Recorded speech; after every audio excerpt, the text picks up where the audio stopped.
Right, we are live. Hello, everybody, and welcome to Forever Sports. This is the player rating show, and panic stations for the Springboks because a game which at one stage they felt like they had both hands on completely gets away from them, and to be beaten 33 points to 16, all the hype about being the best team in the world and the likes of that very much put to bed based on an 80-minute performance, and quite simply, if we're going to be brutally honest, not good enough. We're going to go into it. But before we do that, I need you guys to go and get voting. It is the pinned comment. You can go to the MyPicks app, go start rating the players, give them a rating between 1 and 10. I somehow need to find a man of the match within the box side, because we have to give a man of the match within the box side, and we're going to have to get through it. So that's what I need you guys to start doing now. Go and get voting. And the question that I want to ask very, very quickly is, was that the worst Springbok performance since 2023? And I genuinely believe that. Question mark. Question mark, question mark, question mark. So let me know what you think. Would you agree with that? Is that the worst Springbok performance since 2023? Because I personally think it probably was, to be brutally honest. But let's get into it, shall we? Springboks 16, New Zealand 33. And the Boks come crashing back to reality because they just didn't arrive in that second half. And they just did not take their opportunities. It's not good enough. It really isn't good enough. So much did go well at some point during the evening. Scrum dominance was there. In the first half, we went to half-time feeling like we were completely in control of the game. But we only led by 1 point. And the big takeaway is you have to take your chances. We did not take our chances. And now we found ourselves on the end of a really, really poor performance and a really, really bad result. And it's not good enough. It's going to have to get a lot better. You know, that is not a case of we just kind of came short. We got outplayed, outclassed in the second half. And the worrying thing as well is, in a certain degree, we got outmuscled in the second half. The scrum dominance disappeared, and we could not find a solution. And when we did have the scrum dominance, we did not take our chances. That game could have gone elsewhere. I'm not saying that, you know, X, Y, Z, we could have won that game, because I think that last 20 minutes was really, really poor. However, there were places there we could have come back, and we didn't. And it was a big concern, I think, in terms of the fact we didn't have a plan B, the fact that we couldn't turn the momentum, the fact that when we had all that momentum, we did nothing with it. We couldn't do anything with it. We couldn't conjure up opportunities. We couldn't conjure up, different chances and the likes of that. We couldn't bring somebody on to make a big difference. And Dave Rennie will be sitting in, the Rusty press conference is going to be interesting.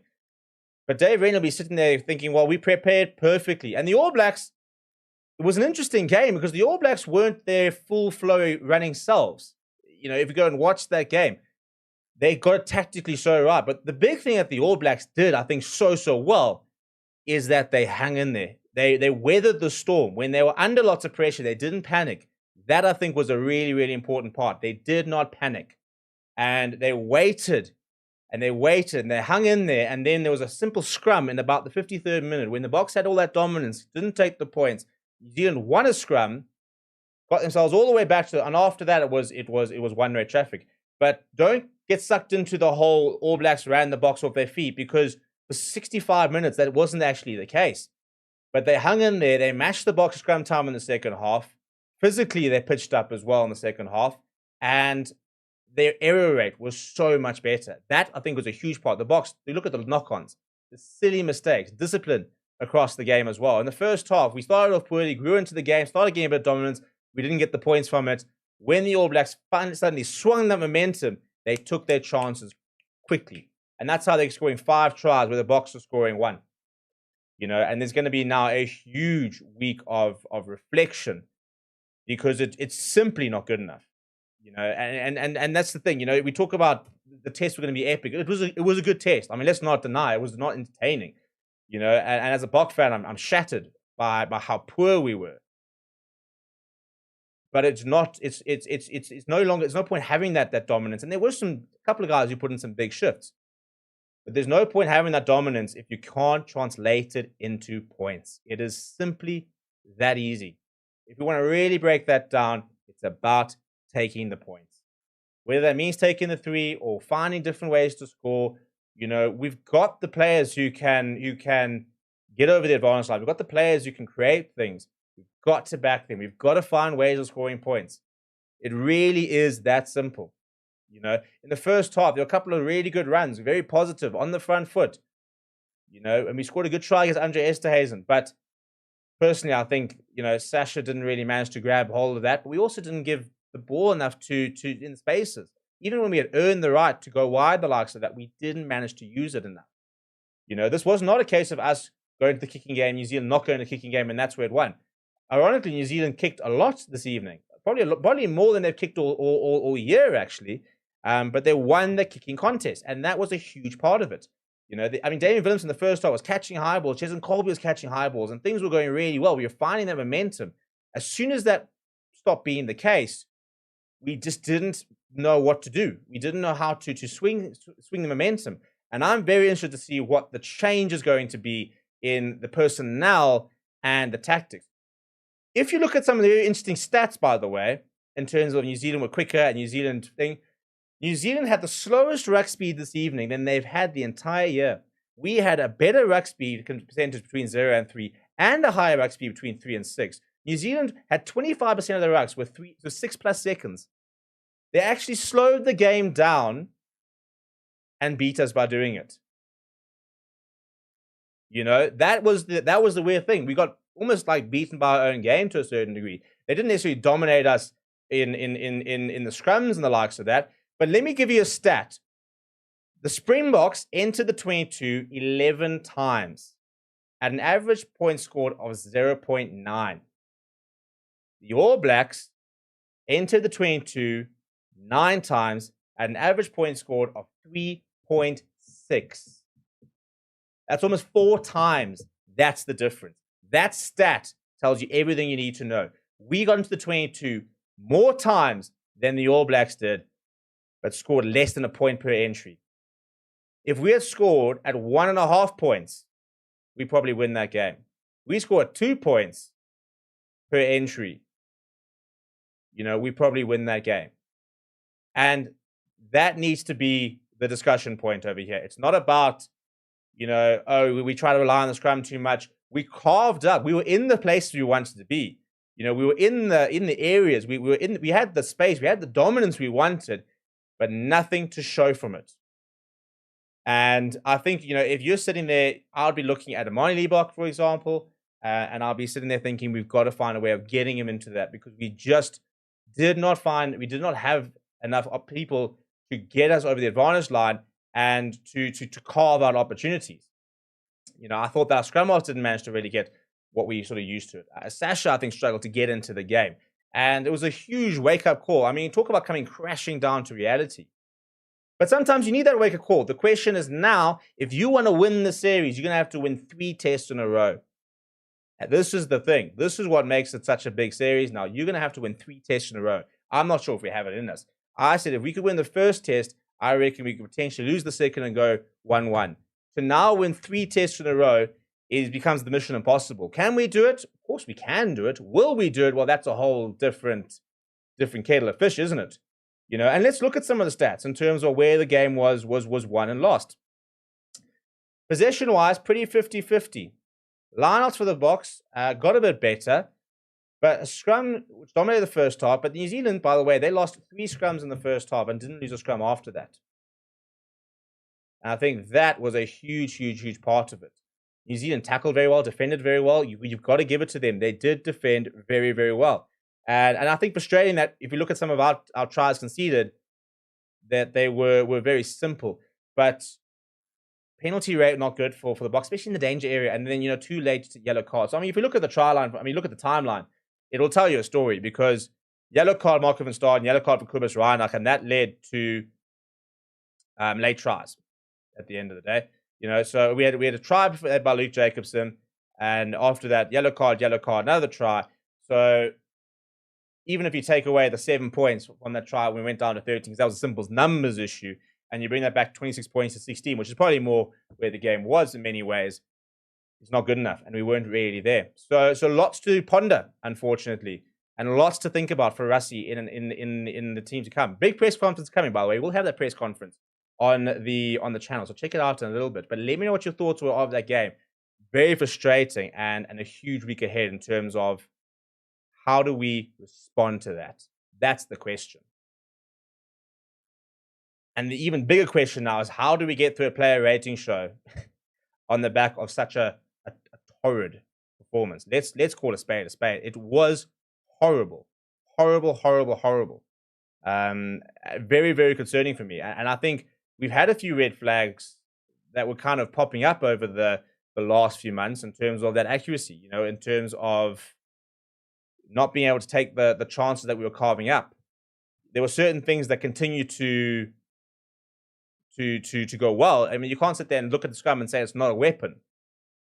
But what did we use from it? Where did we use that weapon, or where did we? And that's the problem. There's no point having, a rocket launcher in the car if you don't know how to aim it and fire it. And that was the difference. I think that we had everything we needed. We just didn't know how to use it to convert to points. And until we learn how to do that, we're going to struggle. I mean, it's amazing how a game like this will now blow everything out of proportion. Everyone's been talking about the Boks being the best team in the world. Well, we've lost the number 1 spot for a start. So goodbye to that. Everyone talks about the Boks having the best depth. Well, let's see it. I think we do. And I think that one bad performance doesn't suddenly make you a bad team. So you don't want to get, you don't want to go panic stations, and you don't want to go nuclear off the back of that result. But I think that there have been some worrying signs that we've not addressed. And now will be the case of, well, you can look at the coaches and you sit there saying, well, now you gotta earn your keep, you lads. You've got to go now and show us that you can respond, because we can't go into next week's performance or game without making some serious changes as to how we are going to turn that around. Can it be turned around? 100%. 100%. The ingredients are there. So if you want to make a cake, we had the ingredients, and then we threw the egg against the wall. We try to mix in the icing with the cake, and we then decide to bake it in the freezer. That is essentially what happened. We had all the ingredients, and we didn't know what to do with it. You can take an amateur and put him in the best kitchen in the world. He doesn't have the recipe. We're losing the recipes. He doesn't have the recipe. He can't bake a cake. And I think that's what we saw tonight. We had everything we needed. I truly, truly believe that we had everything we needed to win that game. But we didn't know how to put it together. And that, I think, is quite concerning. Look, if you want to look for the positives, that is a positive to look at. There's no doubt about that. The positive to look at is the fact that we dominated scrum time. We had opportunity. We had some go forward. I mean, poor Jasper Wiese ran his heart out all night. Got us over the advantage line time after time after time. And for what? Will be kind of the question now. Because we didn't get that go forward. We didn't convert the points. We didn't get the opportunities to score the points that we think we should. So it is worrying times. We can't panic, and that's the thing. We can't panic. But I do think that there's been a bit of trouble brewing, and I don't think that this necessarily blows up the whole. We've got all this depth. I think the depth is there. I still think that we do have the best team in the world. I think we do still have the best coaching team in the world as well. I think we've all been saying that Dave Rennie has been really, really getting this team firing, and we saw it tonight. But we've got to see a response. I think that is the main thing. We have to see a response. But let's go into the player ratings. Before we do that, people, I need some sort of nominations for the Block Man of the Match. I'm going to put in, and I'm going to clarify that. This is a Springbok player rating show. Who was your Springbok player of the match? Who was your Springbok player of the match? ? What do we say? I'm going to put Jasper Wiese in there. I think that he was. I'm going to put Oxenchair in there. You can't blame Ox on that. When he went off, we were winning. So, which Bok fans, Bushbok players, if any, stood up today? I think man of the match was Rob. By the way, I mean Will Jordan got man of the match, and I'm so bored of. I mean, Will Jordan scored 2 tries. Both of them effectively walkovers. The first one, bullet pass out, decent enough. The second one, he literally grabbed and walked over against 12-man defense. How Geordie Barrett doesn't get that that man of the match, I don't understand. I really don't understand. But you guys are saying Jasper Wiese. I'm seeing an Oxenchair. I'm seeing a Kiwi says Jasper. Somebody's mentioned Paul de Villiers. Intact says the Bok fullback. Jasper and Ox. Yeah, I think we're going to go with those two. I mean, we're only going to put those two. I think those are the only two I think considering that Bok change them and be proud of their efforts and say that they couldn't have done more for the effort. I think that's the thing. You know, if we look at players, and you don't want to get too overly critical, but I think those two players can hold their heads up high and say we did a job. And let's get into the player rating. So, by the way, if you haven't, go into mypicks.app and go and get rating the players. You know, I mean, there's far too few people rating this player, and I mean, there's over 1,000 people on the stream. We should be getting 1,000 ratings on this, because that's what we want to do. We want to make sure this is a community-driven environment. And Steve is not very happy with life at the moment. But you guys we'll stay together, boys. We'll stick together through the tough times. And sometimes you also gotta say well played to the All Blacks.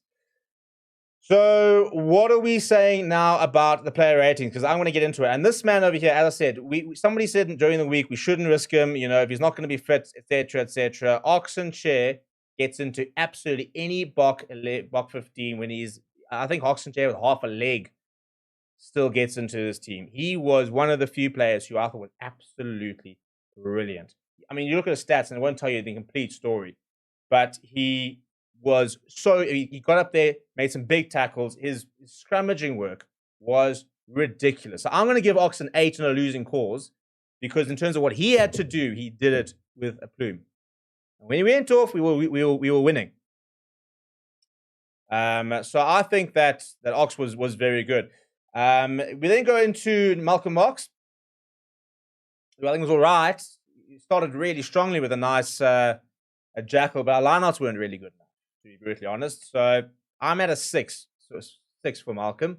I don't think he was great. 6.6. So I've gone a bit lower. But Joe, you guys got to get involved, Joe, people. You guys got to get involved and let me know what you think of the performances. It gives you a fan rating. And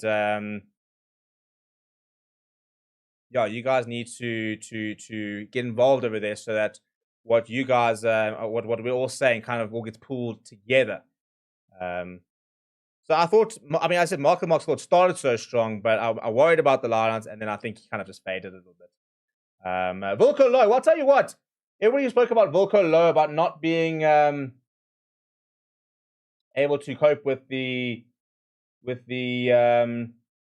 pace of the game and the likes of that. I thought that in general, I mean, he scrummed incredibly well. So I thought he was all right. And I think that whether he'll start next weekend, we'll wait and see. But I think he does. I thought he did his job. I think I'm going to give him a 7. I don't think he was Oxenchair, but I think he did his job in terms of when you said Wilco, what you need to do for your output point of view. I think he did everything he needed to have done and should have done. We then go to Eamon Etzebeth, who was average, unfortunately. Got pinged for the charge down. Very frustrating to get pinged for that charge down because I think it was quite similar to Fabian Hollands. I mean, you talk about game of margins. Those are the margins, aren't they? You know, he's obviously gone a little bit too early, and Fabian Holland has gotten his timing right, and that is the difference. So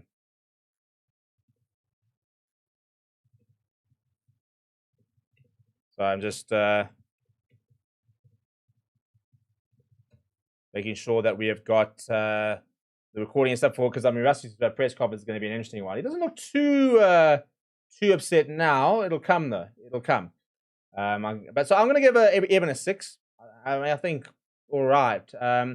Ruan Nokia, I thought, got through some decent work. It's difficult to say because we weren't bad in the first half. In fact, we were very good in the first half, and then we just fell off a cliff. So I don't think Evan was phenomenal. I mean, it wasn't the classic Evan performance. Ruan Nokia, again, I thought got through some work, but didn't manage to affect the game as much. So I'm going to give him a 6, which is an average 6. Paul de Villiers, I mean, I don't think I've seen anyone have such a big impact and then go completely absent. And that's not necessarily his fault. And I'm not saying he's a bad player, but he did, unfortunately. You know, for that first half an hour, everything just seen Paul de Villiers. He made 11 tackles of his 15 in the first 30 minutes. You know, then got pulled off at 62 minutes for Marco van Staden. Don't think we'll see Marco van Staden next weekend. But he kind of also disappeared at the end of the day. He did disappear. So, yeah, I'll give him a... I'm going to give him a 7 because of that first 20. He feels a bit generous. Don't worry, the low ratings are coming. Pieter-Steph du Toit, I'm a massive Pieter-Steph du Toit. I don't think he was good tonight, though. You know, missed 4 tackles, including one that directly resulted in a try. And a couple of errors. And I think my frustration is, where was the leadership? You know, and it's not necessarily a gripe against him, but where was the leadership across the park? You know, where was the guys? We need to pull together. What is going on? Reset. Let's get back into this. You know,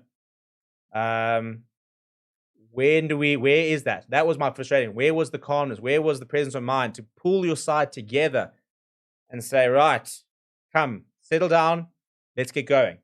There wasn't that. There wasn't that. So I'm gonna give him a 4. It's probably one of the worst games I've seen Pieter-Steph du Toit play for a while. But again, I think it's 5 for performance, 4 because where was I thought we missed Sear today from a leadership point of view. I think he's a great player, Pieter-Steph du Toit. I've always said I don't think he's really a captain. And I'm not sure we can pull together everyone when things are going down. You know, we needed tonight. We needed a Sear. We needed a Dwayne. You needed like a Steven Kitsoff even to a certain degree. Just, some calm heads who are just gonna bring this all up and say, guys, come. Now this man over here, you know, if you could have put 15 Jasper Wieses out, we would have won this game. I think that is quite that simply. You put 15 Jasper Wieses out, you could probably put 13 Jasper Wieses out, and he would have won you that game. In terms of the work rate, and up to the last thing, he never went backwards. 63 meters gained, and I don't think anything was ever a clean break and verticals we were put into space. He just hammered them away. To put that kind of performance in and be on the losing side, it kind of feels like, is there no justice in the world type of thing? Because, I think, if the All Blacks sat there going and sitting in the dugouts going, shit, that one guy, it would have been him. There'll be a lot of sore All Blacks in that change room because of what Jasper Wiese did. Best number 8 in the world. I think Artie's more of a 7. But even tonight, he was the best forward on the pitch. I think Geordie Barrett was the best player. I think he was the best forward on the pitch. So I'm going to give him an 8. I thought he was heroic. Literally probably just trying to drag us through the game. And we needed more thing. I cannot remember a poorer game from Grant, unfortunately. Didn't really get to see him have a go, have a snipe, get going. Obviously moved out to the wing. I thought his kicking was a bit sporadic. But again, didn't control the game when things got tough. And that's, I think, also the frustration. Is where do we have players who can control the tempo, that can control things and say, "Oh, hang on, no, things aren't going so well." Where do we get that? So I'm going to give Grant a 5. I don't think he was great. You guys are agreeing. And I mean, Sasha is a prodigious talent. He is going to be the best number 10 in the world. I have zero doubt about that. I don't think that you can have that kind of talent and not go to that level. And we've seen him do it as well. But he wasn't there today. That's why I keep talking about the leadership point of view. Take control. You know, I know he's young and stuff, but take control. And they got him off his game. And the problem is when he feels like when he's not quite working, he sometimes tends to overplay. You know, it tends to he almost sort of like tries to take on the responsibility on his shoulders and feel like, well, I'll be the one to spark something, which is phenomenal. And you can't ever negate him for doing that, because you want players who want to take the responsibility, that want to put their hand up and say, I'll give it a go. And he is that player. You know, you make the joke of he is him. He is him. He's got the talent. He's definitely got the talent. But what we're seeing now is the learning curves he's going to have to go through to get to being the best player in the world. And I think he's got the goods. We talk about the ingredients. I think he's got the goods to get into that World Player of the Year conversation.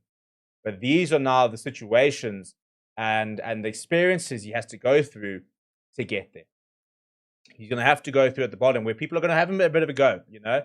And unfortunately, when you're a prodigious talent and when you're a bit of a, not necessarily a maverick, but when you're somebody who likes to take the chances, you're going to either have the highest of highs or the lowest of lows. And unfortunately today for him, it didn't really work out. So you guys are with me with giving him a 4. Are you guys all rating on this, by the way? I'm actually going to start checking. You guys don't must be snaky on me and sit here telling me what you guys are rating, and then you guys aren't actually rating. Some of the comments over there, Serene says, All Blacks fan, Pollard has been our kryptonite, game management, calm, cool, collected, bring back Pollard. I actually think we need a bit of Marnie today. And even from a certain degree, Marnie is a general. He is very quick to say, right, X, Y, Z, X, Y, Z. So I think that we'll probably panic and go back to Honjay next week. If the conditions are dry, I think you've got to get Marnie into the side. Put a Pollard on the bench by all means. But I think we needed to see Marnie, and I think the scrum off call next week is going to be massive. Kirkley Orense, well, we'll give him a 6. He came on, he made 2 tackles and went off early, so we just give him a classic standard. Up we go. Damien Delendi, he tried hard, but didn't get much to do, unfortunately, on his 100th test. I'll give him an average 6. Jesse, I felt for Jesse because he got moved out to the wing, and I don't think he was awful, to be brutally honest. But definitely, Damien Delendi can do a job at 13. I think defensively we miss Jesse Creel when he moves out to the wing. I think we miss out on the feedback he gives and the likes of that. So, you know, I'll probably give Jesse an average 6. He was by far not one of the worst players. I just don't think he was really involved. I think our forwards let us down a lot of the time, to be brutally honest. And I think, you know what? If you guys can't get up like we did for Damien Delendi today, I mean, how dare you? How dare you kind of put in that kind of performance when on Damien's 100th?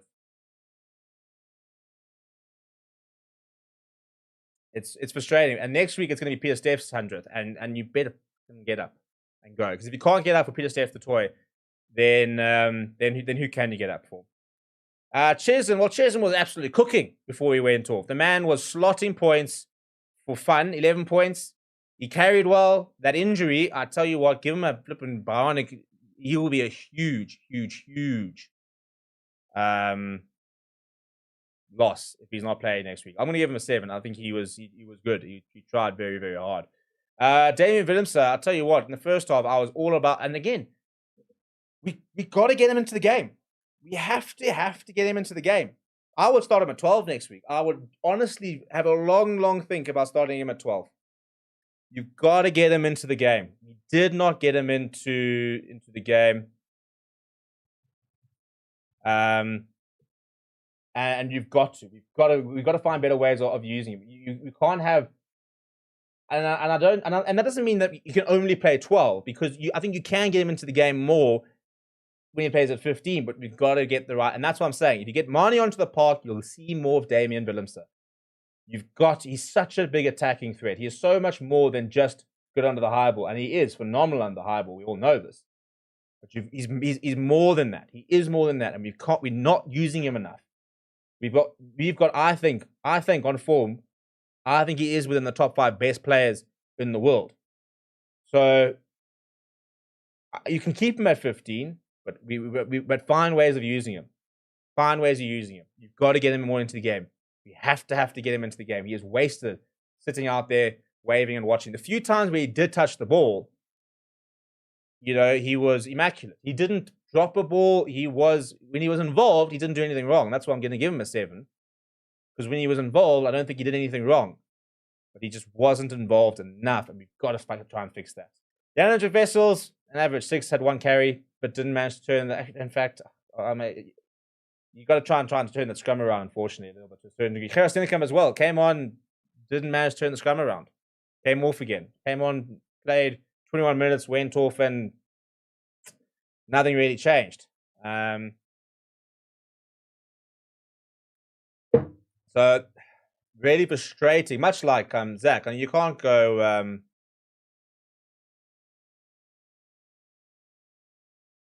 you can't go and get involved on Zach because I think he came on at the time where we were nowhere, and that's where you need your bigger players to